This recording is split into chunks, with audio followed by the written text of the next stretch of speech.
Hello friends, welcome to my channel. তো কেমন আছেন সবাই? আমি তো আজকে সকাল সকাল খুব হ্যাপি। কেন কি সকালবেলায় বান্ধবী ফোন দিয়ে বলতেছে যে কলেজে আসো, অনেক দিন হয়েছে দেখা হয় না, সেই কবে পরীক্ষা দিছি, তারপর আর তো দেখাই হয় না। তো আসো দেখা করি, আর তোমার সাথে আমার ইম্পর্টেন্ট কথা আছে। তো আমি তো শুই না পুরা, নিশ্চয়ই কোনো কথা আছে আমার সাথে ইম্পর্টেন্ট।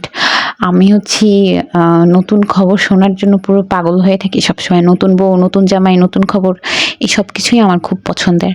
তো বান্ধবী আমার এসে বসে আছে, আর আমি এরকম রেডি হইতে আছি। রেডি আর কি, হালকা টাচ আপ। তো তাড়াতাড়ি রেডি সেডি হয়ে বার হব। তো তখন প্রায় 11টা বাজে, আর কে বলবে বাহিরে 11টা বাজে।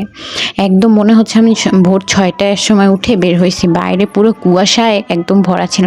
তো যাওয়ার সময় অটোতেই গেলাম, অটোতে গেলে না তাড়াতাড়ি যাওয়া যায়। তো এই তো কলেজে চলে আসলাম, বান্ধবীর সাথে দেখাও করে নিলাম। তো আমরা বসে আড্ডা টাড্ডা মারছিলাম। তারপর ঠিক করলাম কলেজে যখন আসছি ফুচকা তো খেতেই হবে। আর আমার বান্ধবীর লাইফে এবার নতুন কেউ আসছে, সেই আনন্দে আমি তাকে ফুচকা ট্রিট দিলাম। দেন ফুচকা খেতে খেতে ঠিক করলাম যে চা খাবো, কারণ বাহিরের যে ওয়েদার, একটু চা না খেলে তো হবেই না। তো একটু পটকা চা খেতে চাচ্ছিলাম। মটকা চা আবার নাকি এখন সে বিক্রি করবে না বিকাল ছাড়া। তো এই তো, ব্লগটা ভালো লাগলে অবশ্যই সাবস্ক্রাইব করবেন, কমেন্টের মাধ্যমে জানাবেন ব্লগটা কেমন লাগলো, আর অবশ্যই আমার পাশে থাকবেন, সেইটাই আশা করি। তো এই তো,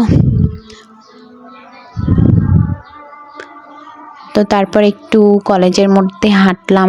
আজকে আবার পরীক্ষা চলতেছে কলেজের মধ্যে, মেবি সেকেন্ড ইয়ারের পরীক্ষা।